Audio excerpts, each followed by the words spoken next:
What's cracking, yo? Welcome back to Boo TV. Appreciate you for stopping in. Like, comment, subscribe, hit the bell, stay notified, and let's get into the topic for today. What's good, y'all? Hope everybody's doing well.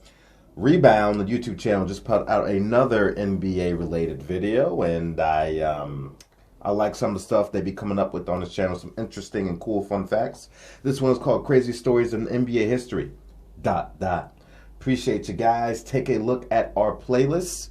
See if there's anything else you might like, and let's see these crazy stories in NBA history. Let's check it out. I'm back the leader all the game. This Delonte guy West used to be an NBA star, but he lost everything. Another player took his boat for a night out and was never seen again. Yeah, these are the craziest stories in NBA history.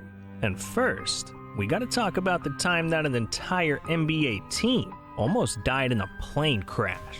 See, in 2021, the Utah Jazz were on a private jet flying to Memphis when all of a sudden, an explosion went off, causing the entire plane to shake and leaving players terrified. You just heard a boom, the whole plane shook. It felt like something had just exploded in the back of the plane. I immediately got to texting my mom and sister, my dad, just kind of saying yo, this could be it. Something was really wrong with the plane. It felt like the plane was breaking apart in midair. So people in the back of the plane said they saw flames, and people in the front obviously didn't know what was going on. And everybody came to the point where it was like, man, this might be over for us. The entire Jazz team was convinced they were gonna die.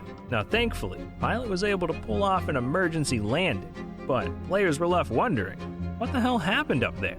So after an investigation, it was discovered that a bird had flown directly into one of the engines, causing it to explode, sending the plane into a free fall. Damn, these guys were lucky to make it out alive. That's crazy. But what's even crazier is... Pause. I don't recall hearing that story. I felt like I would have heard that one. That's pretty big. Yo, see, man, that's the thing about these damn birds, man. You gotta do, you got bird watch on the airfield, on the flight line. But once you clear the airfield and get out of, the holding areas and things like that, and you're off on your route, man, you can't do nothing with the birds. Especially, people don't even know, there's some birds that can fly up to 30, 40,000 feet or higher. Shit. DeMar's story, because he once came face to face with a crazy person who broke into his home. In 2020, DeMar was chilling at his $15 million crib in LA, and it was just another night. His kids were playing upstairs while he was in the basement getting tatted up. But out of nowhere, the lights went out, and the sound of screams echoed throughout the house. So I'm finished getting tatted. Probably 10 minutes later, I hear my daughter scream. So I stop, I run upstairs. Dude running down the other stairs. What? So I'm going after him. He go back out through the door, running, taking off. So at this point, once he get outside, I'm like, damn, I can catch him, but I ain't gonna catch him because I don't know if it's somebody else in the house. Right. I left my kids in the house, so I go back in the house. It was crazy because dude hit the circuit box. That's why the lights went off in the house. Wow. If he would have finished my tattoo 2 minutes earlier, you know what I mean? I would have had him. Jesus, who knows what that freak had planned? But thankfully, DeMar chased the guy out of his house, and he was caught just an hour later. Man, DeMar's lucky things didn't go sideways, because some people's stories go completely off the deep end. There's an NBA player who was lost at sea and never seen again. This is former Pistons center Brian Williams, aka Bison Dele, who in the 90s played 8 seasons in the NBA, made $45 million, and even won a championship with Michael Jordan. This guy had it all. But in 1999, Bison shocked everyone, announcing his retirement from the NBA to pursue his true passion, traveling the world. So he went out and bought himself a boat, named it the Hakuna Matata, and spent the next 3 years sailing the Pacific Ocean. But on July 6th, 2002, Bison's dream turned into a nightmare, because with his brother Miles and girlfriend Serena, Bison set sail from the port of Tahiti and went missing. 1 week went to another week, and to another week. I started to call the boat frantically all the time. I called the Coast Guard. They went out looking. They didn't find any boats adrift. So nothing was found. Bison Dele, Miles DeBoer, and Serena Carlin were all officially lost at sea, so the FBI launched a full-scale investigation into their disappearance, hoping to find some clues for their whereabouts, until eventually, something suspicious happened. Just a month into the search, feds discovered that someone claiming to be Bison had just written a $150,000 check, and At first I was like, I remember this now. I do. Bison's name. And after conducting a secret sting operation, they found out that the suspect was none other than Bison's own brother, Miles DeBoer. The same Miles that was supposed to be missing, making him the prime suspect for their disappearance. So the FBI issued a warrant for Miles' arrest, expecting to get justice for Bison, only for the clock to run out, because in September of 2002, police finally caught up with Miles on a beach in Tijuana, Mexico. Problem was, they found him in a drug-induced coma, and shortly after, he was pronounced dead. Just like that, the case was officially closed. So what really happened to Bison Dele remains an unsolved mystery to this day. Damn, that's just wild. But you know it's not a mystery at all. The fact that Dennis Rodman's stories are crazy as hell, because he was once offered $20 million to get a celebrity pregnant. See, in the early 90s, Rodman transformed himself into one of the hottest stars in the NBA, wearing all kinds of crazy outfits, dyeing his hair weird colors. This guy was different, inside and out. And eventually, Dennis's style caught the eye of one of the most famous women in the world, Madonna, who was so obsessed with Rodman that she spent weeks calling the Spurs just to try and get in touch with him. Yeah, I think Madonna wanted that rod, man. And in 1994, they finally decided to link up, holding hands in public, going on dinner dates, and even going belt shopping together. But just a couple of months later, Rodman's relationship took an interesting turn, because one night, he was out gambling in Vegas when he got a call from Madonna, who had a crazy proposal. Well, you know, she asked me that if I got her pregnant, she'll pay me $20 million. What? Yeah, she was offering $20 million for a mini Rodman, and Dennis was down, so he hopped on the first flight out of Vegas and flew all the way to New York just to hook up with Madonna. But in the end, he lined up to shoot and shot blanks, leaving Madonna without a baby and missing out on $20 million. Damn, I can't believe it. And I can't believe Joel Embiid either, because he told one of the craziest stories in NBA history, and it was all one big lie. See, there's one thing about Embiid's childhood that he's been telling everyone. It's that when he was growing up in Cameroon, the boys in his village had to prove they were men by going into the jungle and killing a lion. So according to Joel, when he was just 6 years old, he marched into the jungle and slayed a beast. Kansas, they call me the lion killer. Have you actually killed a lion, Joel? Yeah, when I was about 6 years old, I had to go in the jungle to kill the lions. I had a spear and I threw it at a lion and he fell asleep, and then I just came and killed him. And then I carried the lion on my back to the village and carried it. When I got to the village, I proved that I was a man, and I became a man since I was 6 years old. But in 2016, Joel made a little confession about this lion story, because in an interview with Adrian Wojnarowski, Joel revealed that after all these years of calling himself the lion killer, he made the whole story up just to troll people. Is your childhood different than people here seem to imagine? Yeah, Americans, they don't really have any idea of what's going on in the world. I kind of use that to my advantage too. Like, you gonna tell someone I killed a lion, they're gonna be afraid of you and they're not gonna come at you. So that was a way for me to make them be scared of me. Damn, this man was lying about lions. That's ridiculous. Well, look, not every story is a laughing matter, because Delonte West went from being an NBA star to a homeless man on the side of the street. He went off on the deep end. Delonte grew up in the hoods of D.C. and was constantly bullied. So to keep his mind busy, he get focused on basketball, practicing day and night, until eventually he accomplished his dreams of joining the NBA. And with the millions rolling in, Delonte saw the perfect opportunity to take his family out of poverty, buying them all nice cars, big houses, and making sure to treat himself too. But in 2011, everything went south, because Delonte had spent so much money that, during the NBA lockout, he had to get a job at Home Depot just to pay his bills, working minimum wage as an NBA player. Things got even worse for Delonte, because behind the scenes, he was dealing with serious mental health issues, lashing out at teammates, coaches. The man was battling demons, to the point where, in 2012, it officially cost him a spot in the league, getting released by the Dallas Mavericks. And while ultimately, this would be the last time we saw Delonte on an NBA court, that was the least of his problems. Because over the next few years, with no basketball and no money coming in, Delonte fell victim to hard drugs, pushing his family away in the process. And with nowhere else to turn, Delonte West officially went homeless. I don't give a okay. Young champ. I'm the leader of the goddamn Navy SEALs. And the Army and the Navy. I'm what President Trump. I'm the real president. My dog, Delonte. How you doing, my brother? Man. Delonte was at rock bottom, and his life's been up and down ever since. Man, I feel bad for Delonte. His story's tragic, but LeBron's story is...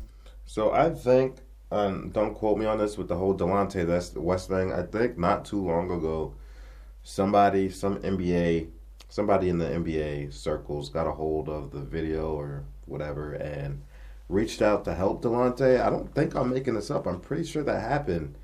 And I don't know what happened after that, but yeah. Let's see the LeBron story.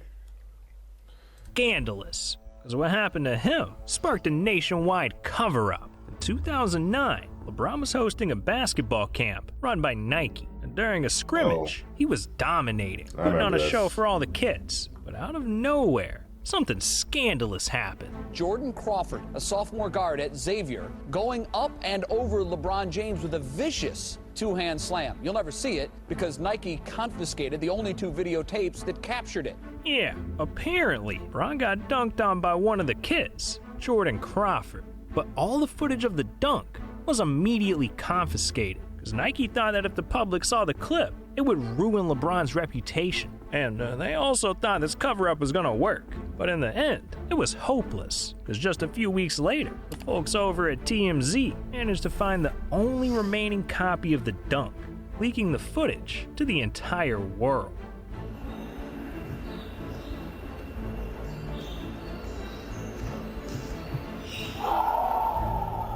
Damn, I don't even blame Nike now. LeBron got shit on. I see why they try to hide this story. But Ja Morant's... Typical LeBron stuff. You know, the media... Well, the media... I'm surprised. See, but actually, this is before the LeBron thing got really big with protecting the king and these fake narratives and Clutch Sports starting to infiltrate the media. This was before that. LeBron didn't always get the treatment LeBron's getting now. He didn't used to get like that back then. But I could see why Nike tried to confiscate it. But ESPN and other networks really weren't on the LeBron James ball gobbling committee like they are now. All right. Story is one that everyone should know. Because what if I told you that he only made it to the NBA because a bag of Doritos? See, Ja had a chip on his shoulder since day one. Because in high school, he was the underdog. Kid was just 5'9", getting bodied by bigger players every night. And as a result, scouts overlooked Ja, figuring he was too small and would never make it to the NBA. So by his junior year of high school, Ja still hadn't received a single Division I offer. It was looking like his NBA dreams were dead. But in 2016, Ja's world got flipped around. While he was attending a basketball camp in South Carolina, hoping to finally impress college scouts, he caught the eye of one spectator that changed his life. I got added to the camp late. It was like, if I don't call your name, then go to the other gym. My name wasn't called, so I went to the back gym. James Kane from Murray State University was there recruiting another player in the main gym when he got hungry. He was directed down a hallway to a concession stand. I ordered some Doritos and a soda. I was able to hear the balls bouncing in the auxiliary gym. Ended up peeking his head in the gym and was watching for a couple minutes. I guess that's when he seen me. Just a few minutes of watching Ja, you just knew he was special. I called my boss right away and said, "You got to come up here and see this kid." We immediately got to Spartanburg the next day, and I was just blown away by his total game. And the very next day, Ja received his first official D1 scholarship to Murray State, going on to become the player that we know and love today. All because a recruiter wanted some Doritos. Wow. Damn, it's not your average story right there. That's crazy. Neither is Chris Bosh's. Because what happened to him not only cost him his NBA career, it nearly cost him his life. Back in 2015, Bosh was playing in his 10th All-Star game when all of a sudden, the entire left side of his body went numb, and it got harder and harder to breathe. So after the game, Bosh checked himself into a local hospital where the doctors found something crazy. I got a CT scan at the hospital. I called my wife and let her know what was going on. They informed me that my oxygen levels were dangerously low. That's when they told me that the next 24 hours would be critical. Chris had developed a blood clot in his leg that had traveled all the way to his lungs. And if he didn't get this under control immediately, he would suffocate from the blood and die, leaving doctors with no choice but to undergo emergency surgery. They prepped me, put me under, and I woke. So for some reason I remembered it as being, I thought he had some type of heart disease, but no, it was blood clots. Okay. Woke up and I had two tubes coming out of my ribs into a drainage. You just kind of think like, man, is this gonna be my life? Is this what it has come to? I wasn't even thinking about basketball at that time. I was happy to be alive. I was happy just to have the smallest things. Now luckily, Chris's surgery was a success, but this was only the beginning, because in 2019, after 3 years of trying to make an NBA comeback, the blood clots kept happening, giving him no other choice but to walk away from basketball forever. But look, unlike Chris, there's some players that are asking to die, because Dennis Rodman once became best friends with the most dangerous man on the planet. See, in 2013, Rodman got invited to host a basketball camp in one of the most dangerous places on earth, North Korea. And Rodman said, screw it, why not? So he jumped on a private jet and flew to Pyongyang, where he met with one of the most ruthless men in the world, North Korean dictator Kim Jong-un. Like, this guy puts people in prison just for having the wrong haircut, okay? He's a dangerous man. Kim Jong-un massacring his family members in the most inhumane ways. Dude's wild, man. Crazy. And while one mistake could have been Rodman's last, instead, he hung out with Kim and hit it off, playing basketball, going skiing, and even flying to Kim's private island together, where they partied with North Korea. I mean, massacring people is inhumane anyway, but you know what I mean. Korean women all night long. When you were in North Korea, he has an island that you compared to like Ibiza or something. And does he have loaded chicks there? No, but like this, he has an all-girl band. An all-girl band? It's how many people, like 16, 17 girls? Yeah. When you got invited to this island, you get your own bedroom, you get your own setup, right? Right. And what goes on there? There's 17 girls who are in this band. They just play music for him when he wants to hear music. Like, instead of putting on a radio. They follow him everywhere around the world. Yeah. They follow him everywhere. That's what they do. By the end of Rodman's trip, his life had changed forever, because he had just become best friends with Kim Jong-un, even visiting him 5 more times over the next few years. Damn, this man Dennis really left Madonna for this guy? I think this might be a rare L for Mr. Rodman. But Nike took an even fatter L, because they once did Steph Curry so dirty, it cost him billions. Back in 2009, Steph signed his very first shoe deal with Nike, worth $10 million. And over the next few years, business was real good. So in 2013, with this contract about to expire, Steph went to Nike headquarters, expecting the deal of a lifetime. But what he got instead was disrespect. Because throughout the entire meeting, every Nike rep in the room was calling him the wrong name. They were calling Steph Curry Stephon. Who the hell is Stephon? And they did Steph even dirtier, as they also forced him to sit through an entire hour-long presentation that was literally designed for Kevin Durant. Yeah, they were too lazy to make Steph his own presentation. So with that, Steph walked out the building pissed, refusing to sign another deal with Nike. And just a few days later, Steph found a new shoe deal, come in the face of Under Armour, making him billions. Man, Nike just blew it. But alright, dog, we've heard a lot of crazy stories so far. And yet, we've got one that tops them all. The craziest life story in NBA history. Manute Bol. Meet Manute Bol, the tallest player the league has ever seen. And back in the 60s. So, I'm going to pause real quick. For those of you that don't know, because I know a lot of you, not a lot of you, I know some of you don't really follow the modern NBA right now. Manute Bol's son plays for the Orlando Magic. His name is Bol. He's a unicorn, but he doesn't get as much playing time because the Magic's roster, they have a really deep young roster right now. Even with that being said, I still think he should be in the starting lineup. He's one of the better players on the squad, but it is what it is. Go check him out. He's actually pretty fun to watch. Bol. 60s. He was born in one of the poorest countries in the world, Sudan, where every day was a struggle just to survive, from diseases to starvation, and most importantly, a deadly civil war that was destroying the entire country, killing hundreds of his friends and family.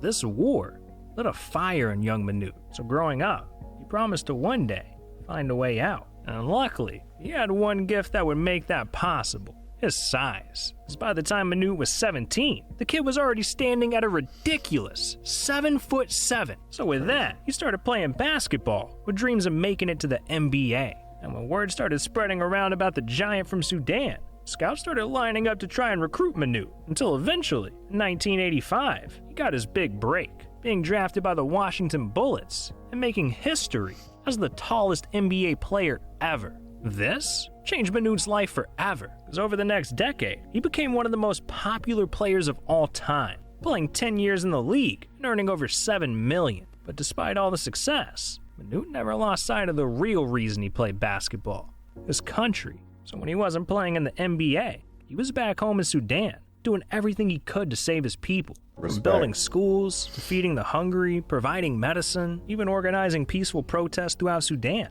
By the end of his life, Manute had spent every dime he made in the NBA, giving back to his country. While in 2010, he tragically passed away. His legacy will live on forever, because just 7 months later, South Sudan officially declared its independence for the first time ever. And to celebrate, every year on July 9th, they all pay respect to the man who helped lead the way, the 7'7" giant. Ooh, did they say July 9th? That's my birthday. Legacy will live on forever. That's my birthday. Just 7 months later, South Sudan officially declared its independence for the first time ever. And to celebrate, every year on July 9th, they all pay respect to the man who helped lead the way, the 7'7" giant, Manute Bol. That's crazy. On my birthday, I will never forget that now. I will never, ever forget that every day on my birthday, I know that the whole country of Sudan is celebrating the legacy of Manute Bol. That's pretty cool. I'm taking that one with me to my grave. I will never forget that. Man, y'all let me know what you think about it. Have you heard any of these stories before? Are some of these new to you?